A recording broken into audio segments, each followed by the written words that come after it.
Welcome to Busted Speakers. I'm Cam. I'm Alex. And I'm Ed. And today we're reviewing Dedicated Side B, the follow-up album to Rae Jepsen's 2019 release, Dedicated.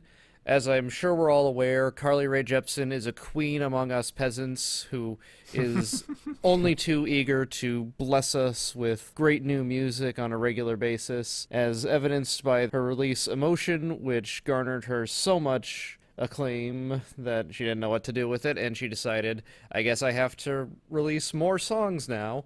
And a year later, she followed it up with the originally digital-only EP Emotion Side B with 8 tracks that she just couldn't fit on the main album, on top of the already great bonus tracks from, like, the Japanese edition and several other deluxe editions. And so, fans were chomping at the bit for her follow-up full-length, and that was Dedicated, which was met with roughly about the same amount of acclaim, I would say. And so everybody after that was like, okay, is she going to do it again? Is she going to surprise us and bowl us all over with more great music? And wouldn't you know it, she did, and she's even more generous the second time around, because this is a full 12-track, basically an album, whether you want to call it a compilation or something like that, but 4 whole tracks longer than Emotion Side B, and I gotta be honest, I think that I might like it even more than that EP. Wow. For no other reason than because I think that there's one genuine dud on Emotion Side B, but nobody ever agrees with me about it, so I'm not even gonna bother mentioning that if I can avoid it. Is it Store, Cam? Yes. Okay, you're off the cast. Okay, see ya. And that was the end of Cam on Busted Speakers. Worth noting as well that Dedicated Side B is actually a little bit longer than the main album, which is kind of crazy. Yeah, it's about a minute longer. So it's marginal, but it's still longer than the original album if you don't count the bonus tracks there. So, as I said, as we are aware, we have been blessed. Guys, how blessed do you feel? Alex? Substantially blessed. They've definitely blessed me well and good with this one. It's interesting that she does this sort of precedent of releasing the bonus material a year later, because that would be enough time to maybe warrant a deluxe edition of the original album. But instead she highlights the original album as its own, and this is its own singular release. These songs are getting more attention than if they were deluxe edition tracks, right? Oh yeah, definitely. Yeah, I would say so. Yeah. I mean, you get people like Lana Del Rey back in the Born to Die days who would release, I don't know how many special editions of the original album, which would have as many songs as what we get here. So, I feel very blessed, Cam, thanks. All right, and Ed? Yeah, this is an odd one because I adore Carly's music, and I, through sheer happenstance, came across Emotion when it was only a Japanese release, because it actually released in Japan, I think a month or so before the West got it. Does that mean I pirated it? I'm not going to disclose that, but You were in Japan, weren't you? I was in Japan at the time. Yeah. Tugs on collar. And you didn't pick me up any Fishmans, how dare you? Oh man, you're gonna hate me for this, but just on a quick tangent, I actually had Long Season on vinyl and I sold it. That's it, you're off the cast. Yeah. There you go. Get outta here. That's arguably even worse than not liking Store. Yeah. But anyway, as for this album, I really like it, but the thing is, Emotion Side B to me stood out in a very interesting way in that it kind of felt like it could have been labelled as its own thing. It didn't necessarily have to have the title of Emotion Side B, that was more just in the fact that those songs were conceived in the same sessions as the main album. And that's the case with this album as well. These are just songs that were conceived in the sessions for Dedicated, which, from what I've heard, managed to spawn, hundreds of songs. But she's just very much a perfectionist in terms of whittling down all of the material that she's come up with for the particular album she's working on, coming up with a perfect track list for it. And in the case of Dedicated, which to date is my favourite Rae Jepsen release, the results there were just impeccable. I love pretty much every song on that album, besides maybe 1 or 2 that I just think are pretty good. In terms of this album, I don't think you could say that this stands on its own as its own thing in the same way that Emotion Side B did. And what I mean by that is that Emotion Side B could well have been titled something else. It could have been titled The Fever EP or something like that. The Store EP. Well, yeah, I mean, Yeah. you wouldn't have liked that, would you? But but this one, it is very much a B-side album to Dedicated. It feels like these are just tracks that didn't quite make the cut for the main album. And that's not necessarily a bad thing, because Carly has an impeccable ear for melody and just manages to write songs that always have something to them.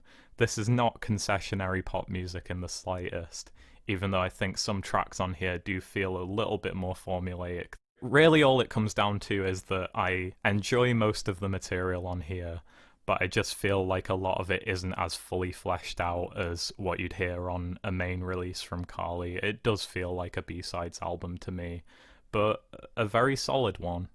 And there's definitely a few takeaways here that I'm going to be coming back to just as much as I do her other material. So I'm happy. Relatively speaking, I do think this release was maybe a mild disappointment, but only in terms of the fact that I think it's probably her weakest release since she really broke out in the underground with Emotion. But that's not saying much when this is still quality pop music. I would probably say that these are on even footing in my mind, and we need to keep in mind that I believe I gave Dedicated the lowest rating of the three of us, but I still gave it a 7 out of 10. I think I gave it an 8, if I recall correctly. It's a 9 from me, boys. Yeah, I mean, like, I rated it the lowest of us, but that doesn't mean that I disliked it at all. And listening to this, I can tell that it does feel kind of like a cast off, or, I mean, like, I don't even want to be that uncharitable to it, but it's a little too consistent for its own good, I think. Like, there's not a whole lot of variety from one song to the next. There's nothing as unexpected as Julian. There's nothing that feels as personal as Too Much. I don't think there's any outright bad songs on here. Yeah, there's nothing outright bad on Dedicated originally either. Well, true. It's just that there's some songs that didn't work quite as well for me. And while this is more sonically consistent in good ways and bad, I don't think that there's a song on here that I would say is significantly worse than the rest. Yeah, I think this album, rather than exceeding expectations as a B-side release, it kind of just meets them. It's about as good as it could be within that context, but it just means that this isn't as significant a release as Dedicated was, and I'd argue it isn't as significant a release as Emotion Side B was either, but there's certainly highlights. Now, having heard this and knowing that she had hundreds of songs spawned from the Dedicated sessions, which might date all the way back to late 2015, I guess. Mm-hmm. Would you even want a side C? Would you want to hear more of those hundreds of songs? Do you think she's a good judge of her own material, or do you think this is the best we could have gotten for side B? I mean, like I say, most of the material here is definitely solid, and Yeah. I think there's just enough of a sense of variety in terms of the different styles that are explored. Like, for example, the closing track, I Don't Hate California After All, is really unlike anything else we've heard from her. It's this nice chilled out beachside, low tempo, chill song, really, that, you know, I don't think is really stylistically comparable to anything else we've heard from her. Likewise, there's songs like Let's Sort the Whole Thing Out, which to my ears sounds a bit like a bit of metric worship. I've heard Let's Sort the Whole Thing Out compared to Quero Quero Bonito a little bit.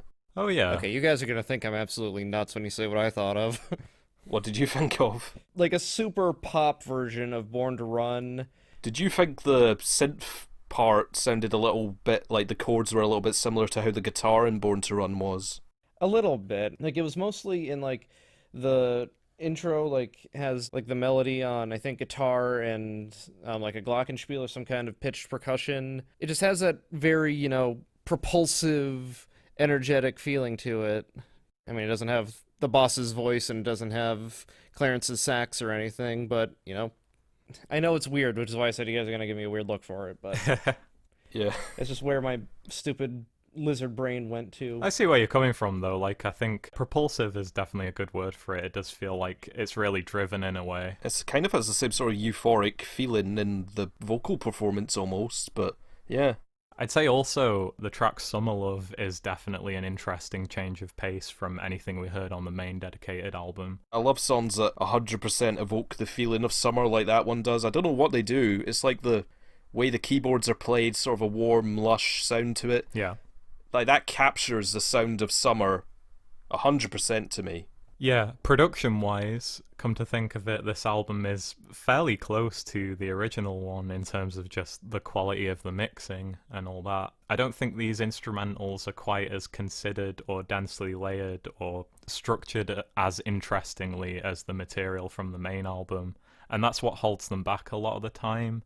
I also find Carly's lyrics a lot of the time to feel quite typical for her on a lot of these songs, but even though I don't find the lyrical side of this album anywhere near as memorable as the original Dedicated album, that's only really because I'm comparing a really solid pop release to what is probably my favourite pop release of the last decade. So it's kind of unfair to compare them in that way, but obviously we're going to be drawn to doing that considering, you know, they both had the same namesake, they were both conceived in the same sessions. That being said, I think the opener here, This Love Isn't Crazy, is definitely one of her best songs. It's the highlight of the whole album for me, personally.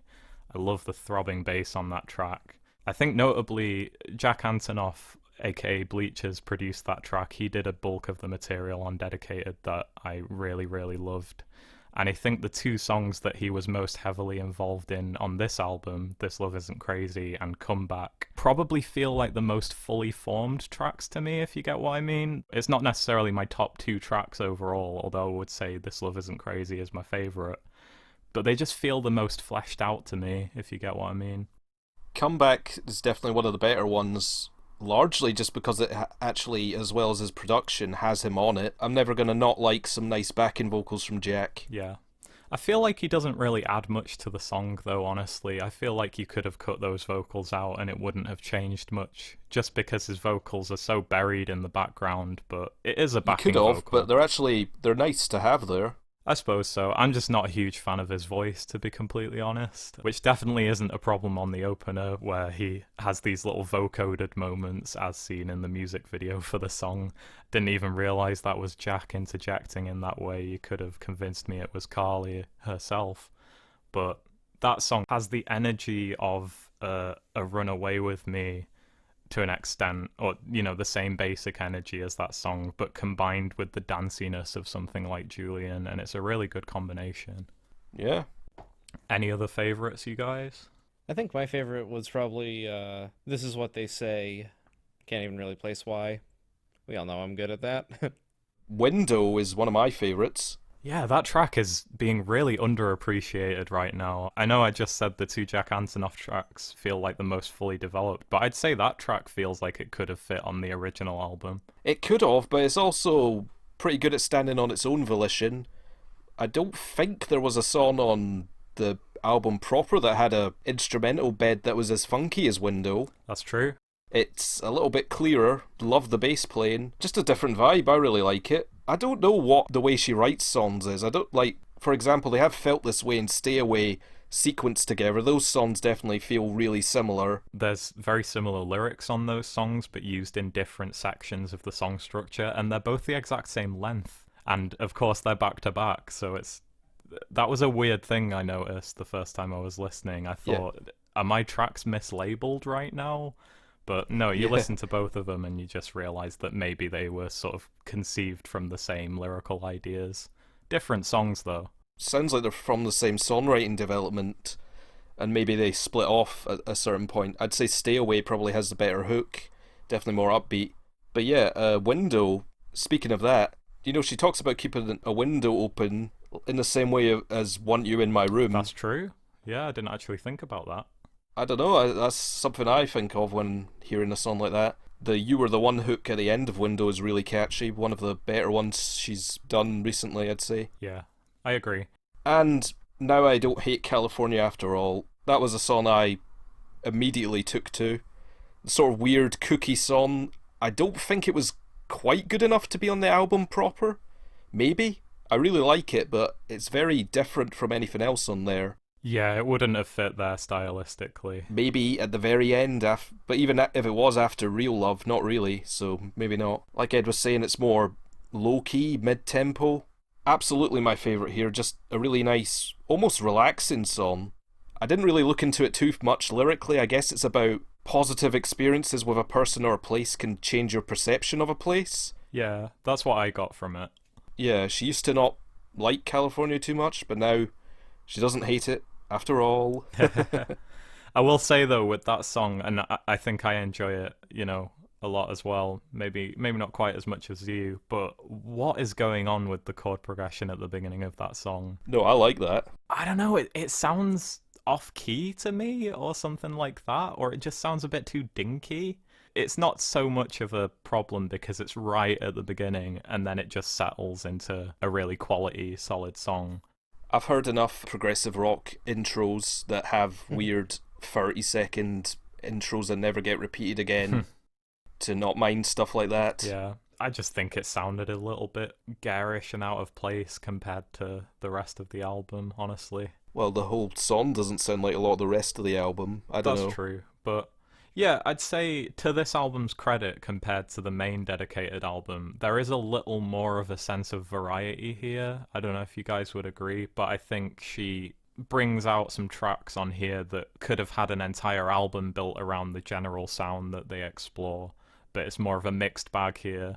I'd love a whole album that sounds like Now I Don't Hate California After All, I can't lie. I'm sure you would. I'd love a whole album that sounds like Summer Love, honestly. There's a few duds here as well, though, I'd say. I think Fake Mona Lisa is a good song for as long as it's on, but it feels underdeveloped in the sense that it's only a couple of minutes long. It kind of jumps right into the chorus very early on. There's not much build-up. When I saw that song's track length, I was just not too sure by it. I didn't think that was enough time to establish itself. It kind of calls back to the Kiss era material in a way. At least that's what it reminded me of. Same with Let's Sort the Whole Thing Out as well. I don't know if that was a conscious decision on Carly's part, but it's what it reminds me of. I also think Heartbeat is kind of a bit of a dud. That's another low mid-tempo song. Some interesting little production choices there. I actually really love how they incorporate an actual heartbeat into the beat of the song towards the end. I thought that was really clever. Yeah, I love a good heartbeat rhythm. I liked Heartbeat. It really resonated with me when I was listening to this album late at night. I just thought, oh, this is a really good slow-paced jam, really relaxing. It did not register with me on first listen. I did think it was the weakest song in the first half on first listen, but now I really like it. I don't know. It's kind of reminiscent of something like All That, but minus the explosive chorus of that song. It's very low mid-tempo for the entire thing and rarely breaks out of its groove, and it has a nice build to it, but it just feels a little bit dragged out to me. Like I said, if it was more developed, like a lot of the songs here, it could stand toe-to-toe with some of her best material, but it does feel a little bit underwritten and a little bit underproduced to me. Maybe she knew when writing some of these that these were not destined to be on the proper album and they just didn't get the same care. Yeah. I was going to say as well about This Is What They Say. That song, I really, really dig it, but the production kind of, or the mixing I should say, makes that main synth line feel almost uncomfortably close. I don't know if you felt that way, Cam, or perhaps it's just the speakers or headphones I listened to it on. It just sounds way too upfront in the mix to me. And I get that it's this funky, groovy synth that's really driving the entire song, but it almost overpowers everything else about the track to me. I don't know, I think that's what I like about it, and if I was any better at my hobby, I would probably have more justification for why I like that, but I don't know, I kind of liked it. Just lastly, what did you guys think of Solo? I'd say it's probably my least favourite track, honestly. Yeah. Although, on my most recent listen, I came to really appreciate some aspects of the production on that song, and the chorus is okay. I think, on the whole, this album doesn't have a great deal of super catchy moments. I think it's just generally pretty solid. A lot of these songs don't stick with me in the same way that her other material does, and I've been listening to this quite a lot since it released the other week, so it's not a case of me just not familiarizing myself with it enough. But yeah, it's not as sticky as her previous material, and I love Carly for her ability to write amazing hooks, so it's kind of disappointing in that regard. But I think Solo is one of the least sticky songs here, even though it is one of the more energetic ones. Did you like Solo, Cam? Yeah, it was alright. It's not my least favorite, but it is definitely in the class of songs on this album that, like Ed was saying, just aren't as sticky.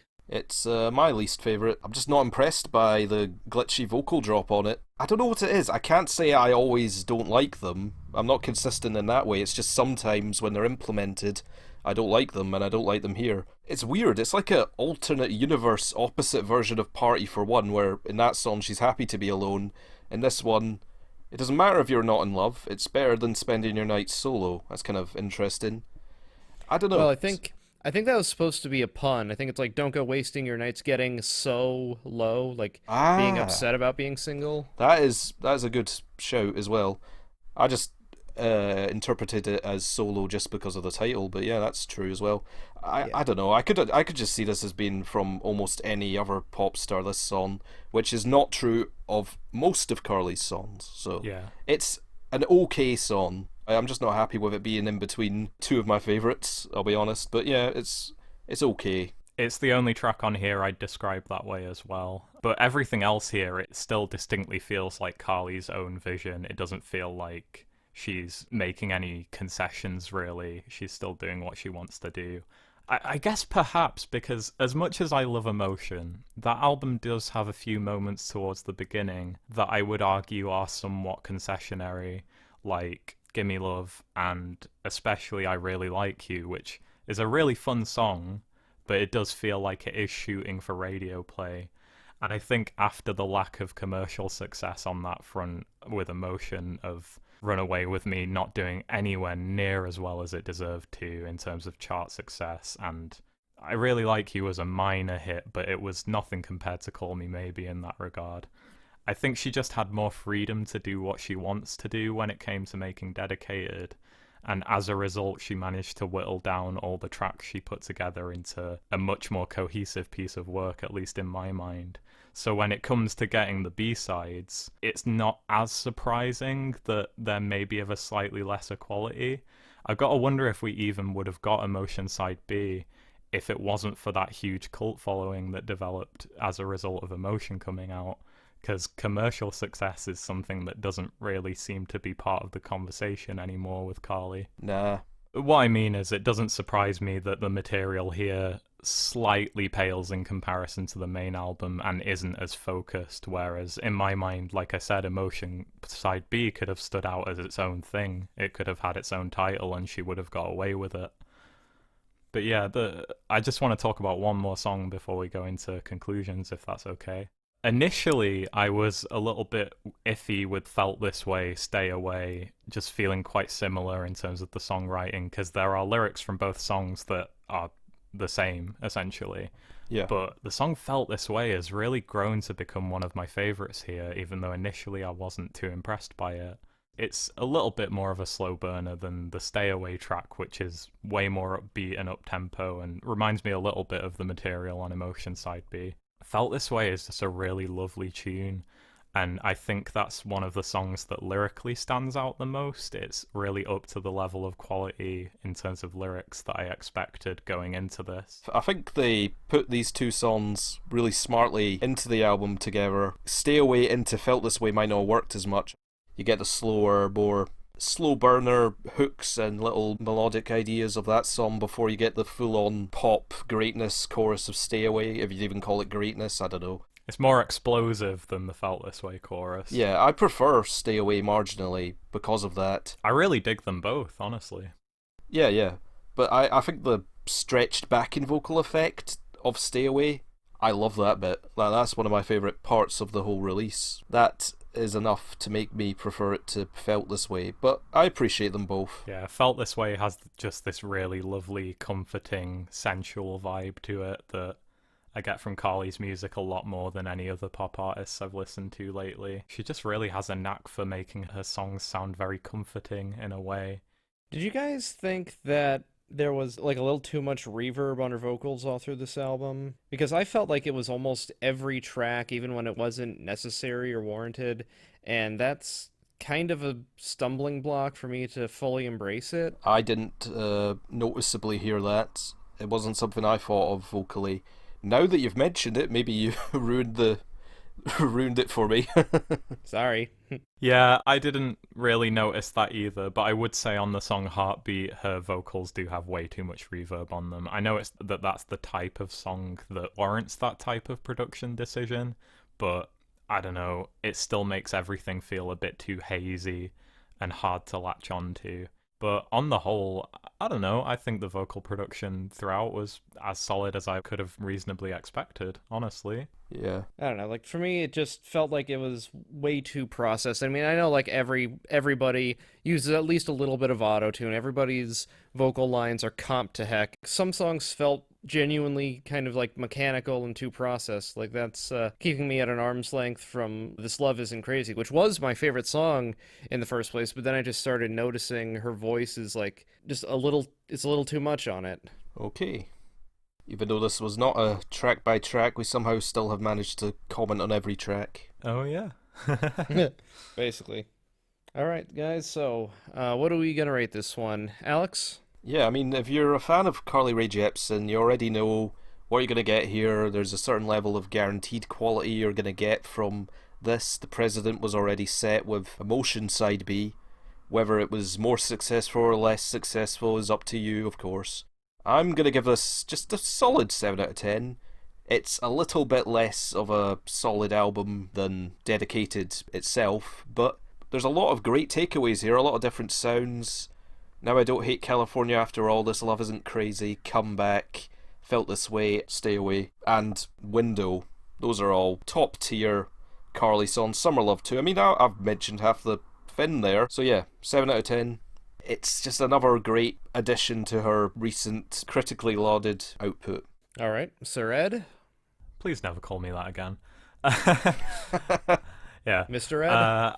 Yeah, like I said, this is my least favorite release she's put out since she really blew everyone's mind with Emotion. But it's still solid enough to justify it existing. There's still enough highlights here for me to be ultimately happy with what we got. I just think it's not as focused as her other releases of late, and it's very noticeable when you stack it up against those other releases. Having said that, I enjoy the vast majority of the material on here. I wouldn't describe any of the songs here as top tier Carly material, which is a little disappointing because songs like Higher and Sorry Cam, Store are some of my absolute favourite Carly Rae Jepsen songs. But it's still a solid release, and in the pop sphere, this is definitely an essential listen, I would say. If you love pop music, listen to this and listen to everything else that she's released since 2015, because you're not going to be disappointed. This is just a little bit less refined than a main studio album or even Emotion Side B. So I'm going to give it a 6. I'd say maybe if this was whittled down to the same length as Emotion Side B, just to all of my favourite tracks on here, I'd possibly give it a very, very strong 6, or maybe even a 7. But for now, 6 out of 10. I thought this was solid. I'm happy it came out, but am I going to be coming back to this one for years to come like I will be with Emotion and Dedicated? Not really, but it's still very solid. All right, and while I gave Dedicated Side A, if we're going to call it that now, a strong 7 out of 10, I think I'm going to give this one a low 7 out of 10.